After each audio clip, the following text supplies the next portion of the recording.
we have a whole tax industry out there trying to, its marketing is based around making us all hate and fear our taxes and actually kind of implicitly training us not to even look at it, to just feel so fearful and so like hands off that we don't even look at it. And I'm just here to say, I hate that. I disagree with it.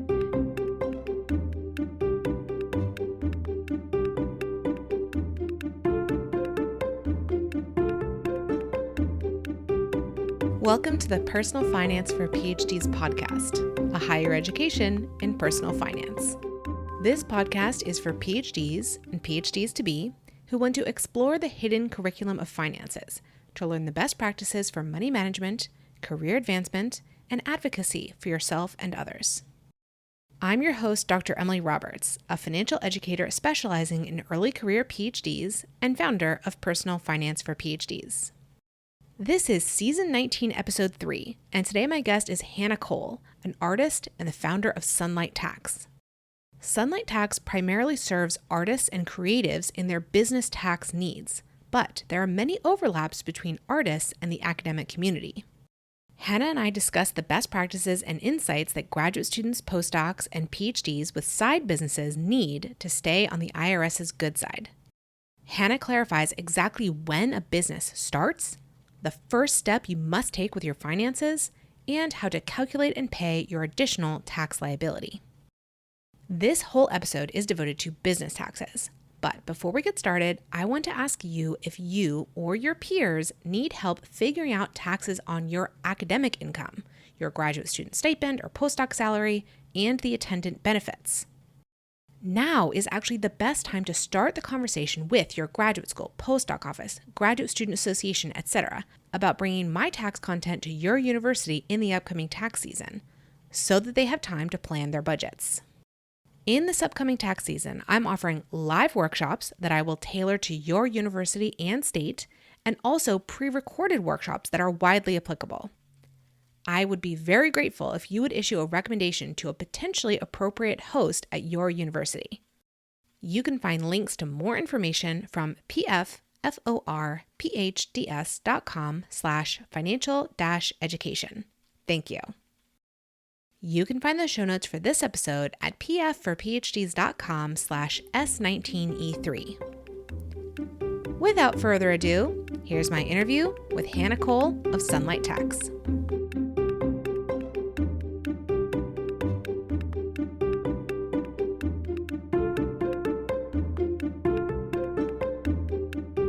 I have a really special guest on the podcast today, Hannah Cole of Sunlight Tax. I have been listening to Hannah's podcast, Sunlight, the Sunlight podcast, for, definitely more than a year now, maybe closer to 2.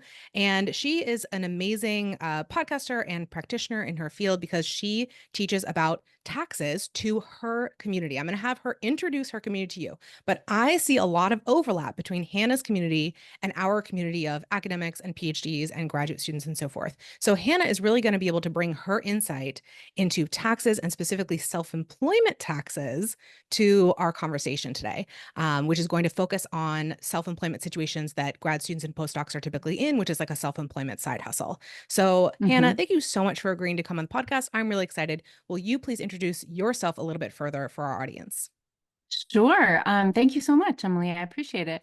So I am an artist first. I went and got my MFA in painting, and I have a degree in art history, and started my life as a professional artist, and was so upset at how I was treated by the world of accounting, by my dad's accountant, that eventually I went out to get the information on my own. I went all the way back to school for accounting and studied taxes, because I live with artists are solitary creatures. When you're a painter like me, you're in the studio for long, long hours alone. And the only way to build your career is through a network. So, we're like super networkers. And my community of artists was deeply in need of the same information that I was. And I knew there was a need out there. And I was like, I'm so upset by the way that this has been delivered to me, if at all.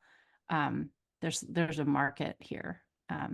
So I started my business, Sunlight Tax. And that's my mission, it's much bigger of an audience than just creative people, but it is really kind of for people who maybe where money is not the sole interest that they have when they do the thing they do, right? And I think as academics, you can probably relate to that because most people who go into academics have a passion for their field, right? They're trying to do some research, and that probably is a little bit primary over money. And so, that's very similar to artists. That's very similar to sort of mission-driven people. So it's kind of a big group of people where money is not the only thing, but these people need to do their taxes too.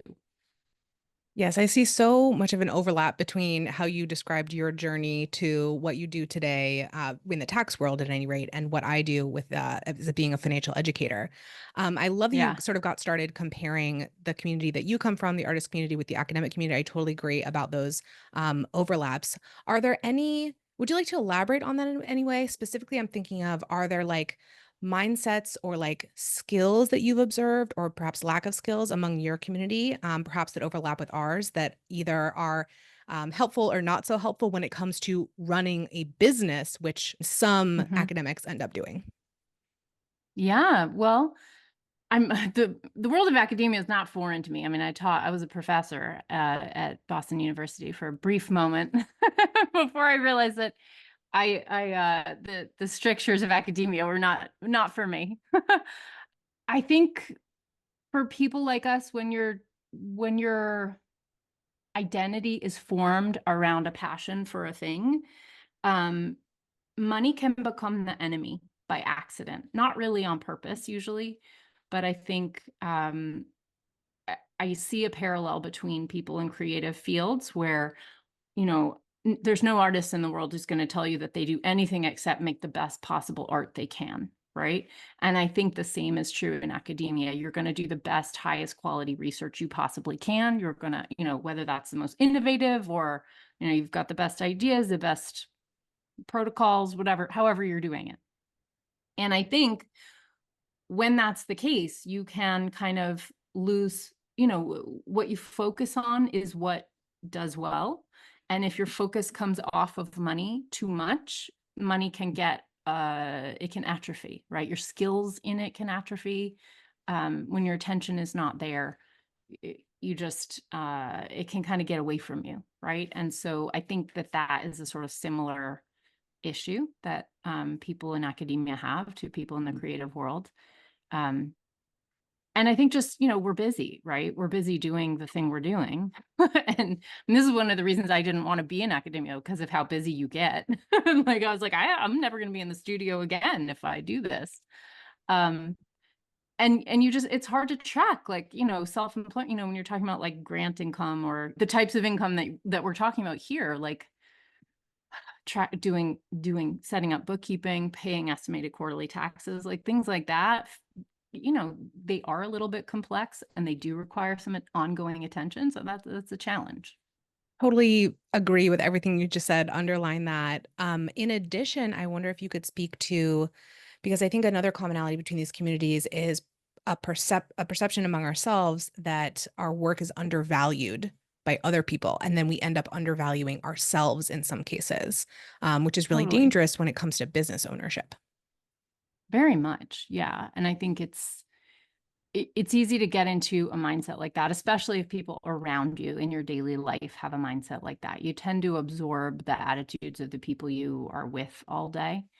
And so, yeah, if you have people around you who feel like, the good ideas are over here and the money is over here and they're in opposite directions, you're going to start getting out of balance with where money is in your life. Like I like to think of it this way, that money is neutral, right? Money is a tool. It's like a hammer. You can do good things with it. You can do bad things with it, right? Like it's amplifying the power of the person who has it. So if you're doing good work, if you're an ethical person, you can do amazing things and you can do more of them when you have more money. I don't know, think Oprah, think Dolly Parton. These are people who have great amounts of wealth and who do truly world-changing, wonderful things with their money, right? We could also probably think of quite a few examples of people who do not so great things with their money. But I think the problem is when you go from thinking of money as neutral, right? Money as just being an amplifier of your agency to being negative, that's where you start getting problems. You start getting in a sort of stuck space around it. Because if you think of money as negative, or if you think that somehow your motives or ethics will be corrupted if you simply have money, more of this tool, you won't advocate for yourself properly, right? You cannot walk into a job interview and really nail it, nail the salary negotiation part of it specifically. You're not going to advocate the way with the fierceness in that interview that you would if you believed that money was good, right? Or money in your hands was a good thing. If you fundamentally think, having a fully funded retirement makes you kind of a yucky person, you're not going to ever fund your retirement. These things are related. That is so interesting. I really like the way you put that. I haven't thought about it quite that way before. So thank you so much. Okay, I want to narrow down to talking about like business ownership for, again, my community, which has many similarities with yours. They're going to be doing this as we're going to say a side income though, right? They have their primary thing Okay. as being a graduate student or being a postdoc, and they're pursuing that, but Mhm. they have a self-employment side hustle as well. Oftentimes what I see is people acting as like consultants, for example, or maybe they're a writer or an editor in this kind of world. So these kinds of side hustles, whether Mhm. maybe, or data science, they're employing some skills perhaps that they have developed as an academic, but outside of that academic context as a business owner. Mhm. So, and I love that you've talked about this extensively on your podcast, but the question to you is, how does someone know when they've actually started a business? Because especially when it's something on the side, it may be a little vague at first. Yeah. This gets really confusing if you start thinking of the other organizations that think of your business start time as different. And I do have a whole podcast episode about specifically when each one thinks you start. So if you want me to, link to that in your show notes, I Yeah, would be let's do happy to that. send that link. But that's on the Sunlight podcast. So to the IRS, and this, I'm a tax person, so I'm orienting towards that. When it comes to when you report the income, when you report the expenses, to the IRS, your business begins the moment you advertise. And that actually makes a lot of sense if you understand what makes you a business. The IRS says that you're a business versus being a hobby. So your side hustle is a business and not a hobby if you have a profit motive, if you are trying to make money with it, right? Doesn't mean that money has to be, you worship at the altar of money and there's nothing else in your life and you throw all your ethics and your, value and your amazing work out the window. Not that, but it has to be in there, it has to be in the mix, and it has to be, strong. Um, and so if you think about that, having an intent to make a profit, which is the IRS definition of you being a business, that happens before you make a profit. That happens before you make money. And I think this is where people get confused. They think I only get to report it once I'm making money. But actually, no, because you start that business with expenses, right? You have expenses first. Then, once you've built something, let's use an example of like a pizzeria because it's very tangible and we've all been to one. Um, you don't start generating income from that pizzeria day one, right? The pizzeria has to exist first. Like, you can't sell a slice of pizza if you don't have an oven. You have to install the oven. You have to have a baker. You have to have flour, right?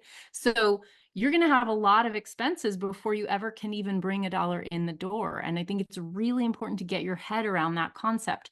You're not broken because that's how your business is working. That's actually normal, right? And we have in business school, they teach this concept called the break-even point. Well, what is that?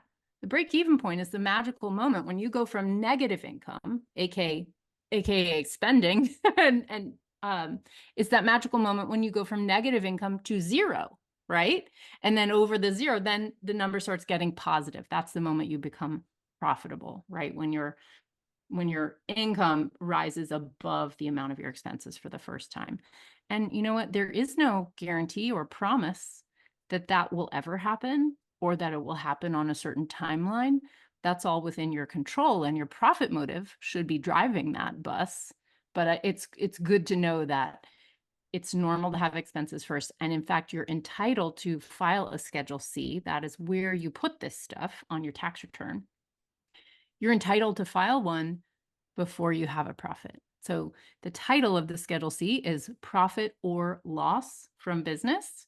So one, you have to be a business, it's in the title, but also you don't have to have a profit. That's also in the title. So that's kind of a good baseline. So remember, the moment you advertise, and if you think about it, is the moment that you start, that your business starts.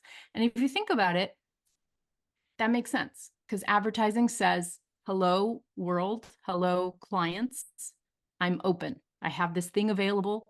If you're the right person, if this will work for you, come and get it, right? But also, to somebody who is, let's say, doing some freelance editing on the side, advertising is not going to look the way it does for Coca-Cola, right? Advertising for you is probably going to be an email to a couple of friends and family. You're still advertising. You probably aren't thinking of that as advertising, but whatever you do that's signaling, hey, I do this thing. Are you interested? So maybe that's an Instagram post. Maybe it's an email to friends and family. Maybe it's a website going live. Those are all your moment when you started advertising. I'm so glad you gave that example because, as I said earlier, I see a lot of like service-based businesses as side hustles for this community. And so just when you were describing that, I was like, yeah, if you put something up on LinkedIn, if you put your services out there on whatever the current version of Upwork is, or like you said, an email to a friend, putting up a website. Hey, it costs money to host a website. So like you're probably having your first expense when you do that. Or maybe you're starting to pay for software to like get client scheduling set up or whatever it might be. I think part of the confusion when people are asking this question is they think somehow it's like a bad or like an onerous thing to be considered a business and have the attendant tax filing requirements along with it. But what I really learned from your podcast and your attitude around it is, no, this is a great thing to be considered a business, especially as you were just saying, when it takes some time to get to that turning point where you actually have profit. So like if you have a whole year when you have some loss, even though you've started advertising, maybe you have some expenses, the income isn't there yet. You can use that to reduce your tax liability actually. And so it's not a bad thing to be considered a business earlier. It does have some complications, but it's actually a very positive thing to realize that you have a business. Very much. I mean, and it tangibly lowers your taxes. I mean, we in this country are supporting business not out of a charitable purpose, but because it's good for the U.S. economy, right? Like when we support U.S. small businesses, and we count, you and me, Emily, we count. When you support a small business, you are helping the U.S. GDP grow, right? That's in the interest of the nation we live in. Ultimately, you're going to spend a lot of money. You get business deduction, you get business expenses, they're deductible on your tax return. That's an incredible benefit given to you by Uncle Sam. I mean, I don't think we all appreciate that quite as much as we should. But that's huge. And so you're getting this subsidy and it's nice to take advantage of it. It's nice to know what your rights are and take advantage of it. And of course, if you weren't a business, if you were operating as a hobby instead, you wouldn't get those deductions. So there's a real difference. Yeah, thank you. Emily here for a brief interlude. Would you like to learn directly from me on a personal finance topic such as taxes, budgeting, investing, and goal setting, each tailored specifically for graduate students and postdocs? I offer workshops on these topics and more in a variety of formats, and I'm now booking for the 2024-2025 academic year. If you would like to bring my content to your institution, would you please recommend me as a speaker or facilitator to your university, graduate school, graduate student association, or postdoc office? My seminars are usually slated as professional development or personal wellness. Ask the potential host to go to pfforphds.com/financial-education or simply email me at emily@pfforphds.com to start the process. I really appreciate these recommendations, which are the best way for me to start a conversation with a potential host. The paid work I do with universities and institutes enables me to keep producing this podcast and all my other free resources. Thank you in advance if you decide to issue a recommendation. Now back to our interview. Okay, so I'm thinking still about this grad student or postdoc or early career PhD who has this business. Now they know they're starting it on the side. What are Mhm. some best practices that they should implement in their finances from day one to make things easier or like totally above board going forward? Sure. Um, the first is to open a separate bank account. You want to keep your business income and expenses separated from your personal bank account and personal expenses. There's many reasons why this is a good idea. All of it is a good idea. There is no negative, except that you have to go through the effort of opening an account. Um, but the magic that that separation does is now when you have that business bank account and you deposit all the money you earn from that freelance side hustle, the gig, whatever it is, now you are creating a record of everything into and out of your business. That record becomes the backbone of your bookkeeping. So now from there, setting up bookkeeping, setting up tracking becomes far simpler. um, Emily, when I started out as a professional artist, before I knew to do all this stuff, I was printing out bank statements, going through, like 3 days before tax time, going through my bank statement line by line with a highlighter, trying to recall if that trip I made back in February last year to Lowe's was for business or for my home, right? Like, we don't want that. If you have a dedicated business account and you keep a mindset of, I only spend this money on business expenses, then everything in there is deductible. You just have to sort out what category of deduction it goes into. So, man, it makes your life simple. And then, once your business grows, this is a thing that grows with you. You can automate that bank feed into bookkeeping software. That's a next step thing. You don't have to do that day one, but it gives you the easy option. Also, if you one day create an LLC for liability protection, your LLC will be instantly invalidated if you don't have a separate business bank account. When you have a limited liability corporation, the whole thing you've done legally is to separate your business and personal selves. And if you then don't actually do it in the background, a court of law can say, you don't have an LLC, you don't have any liability protection. And basically, your LLC is thrown out. You've wasted all that money. So there's no downside, in other words, to a business bank account. P.S. It doesn't actually have to be technically a business account according to your bank's rules.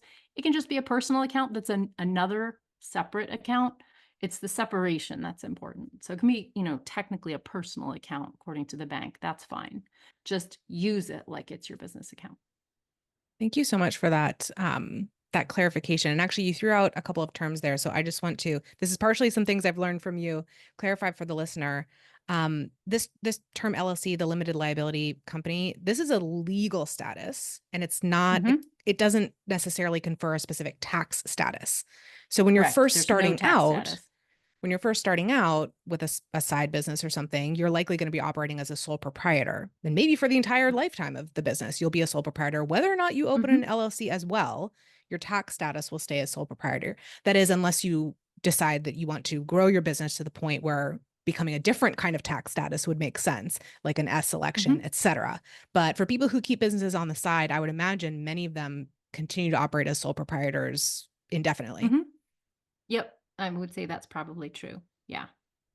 So you just mentioned this core first step, which is to open a separate bank account. And I totally agree with Mhm. it. When I first started out my very first side hustle, I didn't have that. But I knew by the time I started this business that it was important. So that was the first thing that I did when I started this business, even though I've been a sole proprietor the whole time, as we were just talking about. So is there Mhm. anything else that someone should do? Like at this point in the year, we're sitting in September when we're recording this. Is there anything that a business owner should do outside of their actions during tax season to set themselves up to, prepare a tax return easily, to minimize their tax liability beyond this core, as you said, the backbone of having a separate account? I mean, there's a whole world of year-end tax planning. I would say independent of year-end tax planning, which is coming up. We are coming upon that time of year. But independent of that, I would say from your separate business bank account, just setting up some basic bookkeeping is a good idea. Having the separate bank account isn't bookkeeping itself, though it forms the basis for it. So if you don't love the idea of like sitting with your bank statements and pulling everything into a category, before tax time, doing that in advance is quite nice and quite helpful. And I actually think if it's at the level of a gig or a side hustle, I actually think you don't need bookkeeping software at all. I think bookkeeping software, if I'm just being totally honest with you, it's very easy to make very expensive mistakes that compound and that you can only get undone with very expensive accounting help. So I actually don't really think people with very, very small, like side hustle level businesses, maybe even should have software for bookkeeping at all. But that doesn't mean you do bookkeeping. You can just do it on a spreadsheet. So have a spreadsheet, lay out your expense categories, track your income, and just do the tallies. Because knowing if that will help you know in an ongoing way if you're profitable or not, which is a big deal. It's also what your taxes are based on. So paying estimated quarterly taxes, for example, if you need to, is only going to be possible when you know what the number is. So you want to be able to know what your profit was for the quarter so you can do a little calculation about what percentage of that you need to pay to the IRS and to your state for taxes. This is a little bit nuanced. What I'd like to specifically talk about is how to like sort of add the estimated tax process on top of an existing salary, right? Because this is a side hustle business. So Mm-hmm. what would you tell someone who has that situation how they should handle their estimated tax? Yeah, I might tell them to avoid it altogether. Um, Honestly, because human behavior being what it is, estimated taxes are manual. You have to do the calculation, you have to make the payment. And we just know from data, from behavioral science that people don't do things like they do the default more often than not. So if you can default your taxes, that's what you want to do. So if you're in the side hustle zone, the thing you want to understand is that your taxes are holistic. They are all of your income lumped together and your spouse's lumped all together and put onto one tax return with one number of what you owe or, what you got a refund for if you overpaid. So if 3/4 of your income comes from a job, where you're an employee and you have payroll withholding your taxes throughout the year, and 1/4 of your income is coming from this gig or side hustle, you have enough proportionally money that you could take out of your W-2 to never have to pay quarterly taxes. But what you need to do, the action you do need to take is to file a new W-4 with your employer to adjust your withholding at your day job to over withhold. In other words, you don't want to withhold only enough taxes to cover the tax obligation formed by the employment. You want to overdo it and go into taking enough taxes to account for your self-employment. Your gig, your side hustle income, that is considered self-employment income, FYI. And the taxes on that are always higher than you think because self-employment tax applies to self-employed income. So your employer is paying 1/2 of that amount. It's one of your wonderful benefits as an employee. You pay both halves when you're self-employed because you legit are the boss. So you pay the employee and the boss half of Medicare and Social Security, and we call that self-employment tax. So my tip there is pull a W-4 off the internet, go to irs.gov, grab yourself a W-4, fill it out. You might need some old pay stubs. You might want last year's tax return. If you have any bookkeeping from your business year to date, that's great. Or just last year's tax return. Hopefully, if that gig was going already last year. And then you just want to fill out the little paycheck checkup tool on the IRS website that will help you adjust your withholding to essentially give you, the refund level that you want to have. I recommend 0. I it's the same way I would approach things. That's how I also teach anyone who has a fellowship income, which does not have withholding on it, but who also has W-2 income, their spouse or them. That's the same thing. I say, make this easier on yourself, just fill out a new W-4. But let's add the added wrinkle of they don't have the W-2 position. Let's say they're receiving a fellowship. It already doesn't have tax withholding on it. Maybe they're already doing estimated tax because they have that fellowship. How should Mhm. they incorporate the self-employed income and the income and the self-employment tax from that in with their ongoing like fellowship type income calculations? Yeah, well, you're gonna need to do some degree of bookkeeping, or else it's gonna be a very stressful moment before the tax deadline. Um, and you'll need to pay quarterly taxes every single quarter. That's your legal obligation. So under US tax law, if on last year's tax return you owed more than $1,000, then you have to pay quarterly taxes this year, or else you'll get penalties and interest. Um, and you can pull out last year's tax return and you can check if you're in this category. So line 37 of your 1040 personal income tax return is going to tell you what you owed last year. And if you see a number on there and it's greater than 1,000, you got to be paying quarterly taxes this year. PS line 38, the line just below that, is your estimated tax penalty. So you can look at that line to see if you're already being punished for not doing this. I think that people, we have a whole tax industry out there trying to, its marketing is based around making us all hate and fear our taxes, and actually kind of implicitly training us not to even look at it, to just feel so fearful and so like hands off that we don't even look at it. And I'm just here to say, I hate that. I disagree with it. Your taxes are yours. Your 1040 is your information. And you can, the first 2 pages of it summarize every single thing that is in that big tax packet. And if you just look at every line on the first 2 pages, you have massive power. You know what's happening. And I just told you 2 lines, the power in those 2 lines, line 37 and line 38. And that will help you kind of get your head around whether you have to pay quarterly or not. If you do, if you think about what line 37 tax, what you owe, like owing something at tax time is not supposed to happen, right? It does happen. It's okay. It's a reconciliation document where we reconcile the actual amount paid versus the expected amount, and we settle up the difference. But essentially, owing anything means you underpaid your taxes throughout the year, because we live in a pay-as-you-go tax system. You're supposed to pay your taxes as you go through the year, not all on April 15th. I think what I would say, in addition to what you just said, the Form 1040-S, the estimated tax worksheet, is a very helpful document in calculating your estimated tax due. People in the audience listening may already be familiar with this for their fellowship income, but you just have to add in a few more lines relevant to the business income and so forth. But if they don't want to do more calculations, I think I would tell them just to, kind of as a rule of thumb, set aside an additional 15.3% of their business profit, if there is a profit, for that self-employment tax, pay that, plus whatever their marginal tax rate is. Let's say it's 12% usually for graduate students, maybe 22% for some postdocs, if they're single. And just doing that much, if you don't want to do like a full calculation, is going to get you, that's an 80-20 on that, is to add that additional amount of money in with either your W-4 or your estimated tax payments if you're doing it on your fellowship already.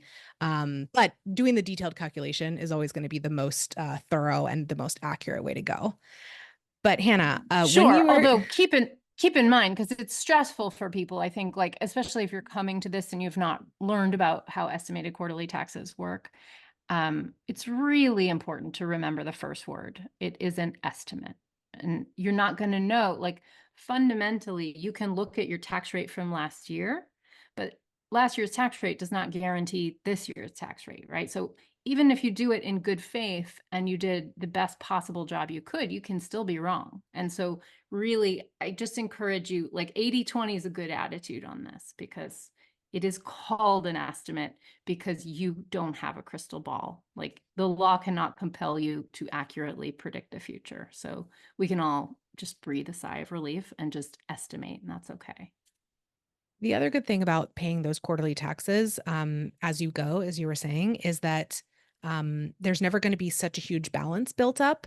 Like something that often happens in our community with fellowship income is that people get to tax Hmm. season and they realize they owe three, four, $5,000 because they Hmm. never paid estimated tax or had tax withholding during the year. And that is a Yeah. huge shock on like this level of income that we're talking about. And it can happen with business income too, especially if you're Hmm. taking distributions from your business and then you're spending that money. So either keep the money in your business account and don't take the distributions, or as you take the distributions, make sure you're putting aside something for either your quarterly or your annual tax bill so it doesn't get away from you. Absolutely. Yeah. So just a few minutes ago, when you were talking about how our system, mostly the tax industry that's built up around our regulations, they want you to feel a certain way about taxes, and in fact, you should be empowered about this, et cetera, et cetera. This is a taste of what people can get on your podcast. So I would love you to take a minute and just tell everybody where they can find you, what you put out there, what you do in your business, and if they want to learn more from you or work with you in some way, how they can do that. Sure. Thanks, Emily. Well, so my business is Sunlight Tax. If you go to sunlighttax.com, you'll find everything there. So if you miss something, sunlighttax.com. I have my podcast, which comes out every Tuesday, Sunlight.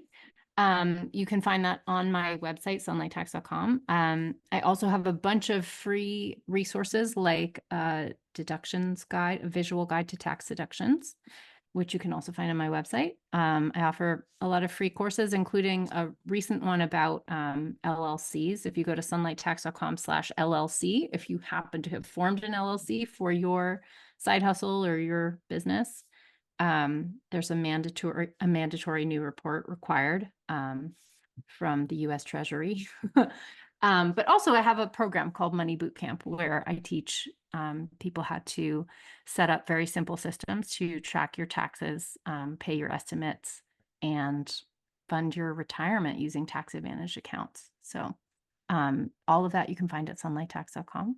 And Excellent. yeah. Yes, and I will definitely personally vouch for the podcast because I am a listener every single week and I learn something new every week, and I think it's great.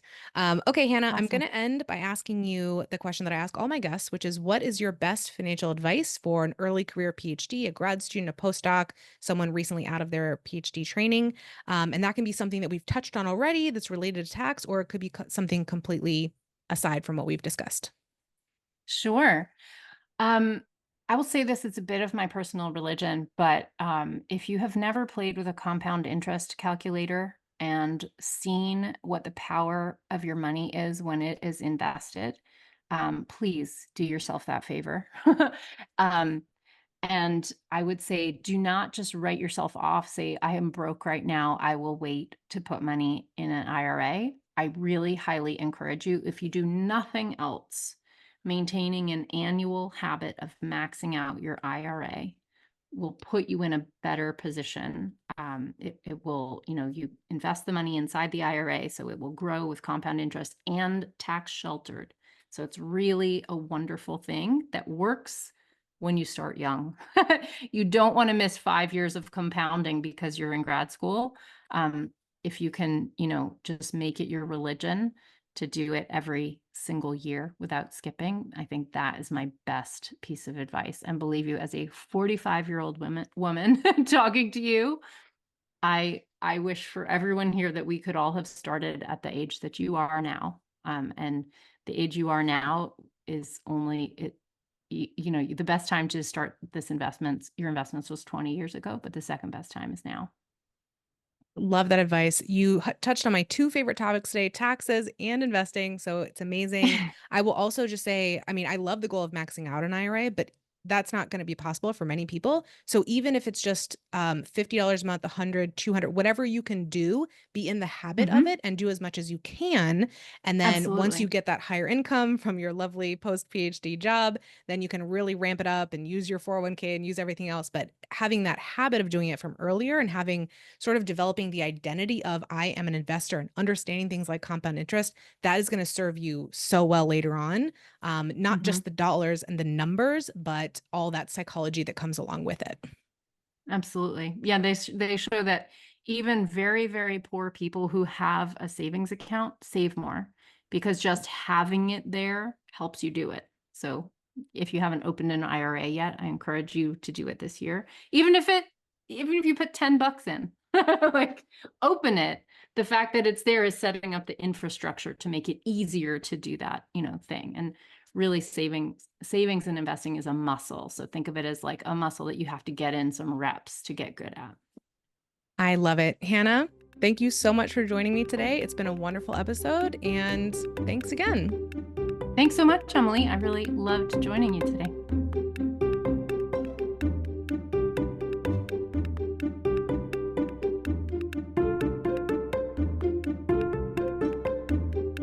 Listeners, thank you for joining me for this episode.